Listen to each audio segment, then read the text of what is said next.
សំលេងភ្លេងជាតិសាច់ដាំងស្មារតីពងសាវដាល់បីនាមមាជា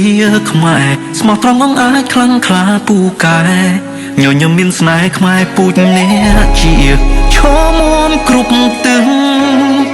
ដោយគ្រឿងអង្គរផ្ទាំងចំឡាំងថ្មបន្តពរនីវប្បធម៌ចំណាំងប្រវត្តិយូរយាដែនព្រះរាជាណាចក្ររុងរឿង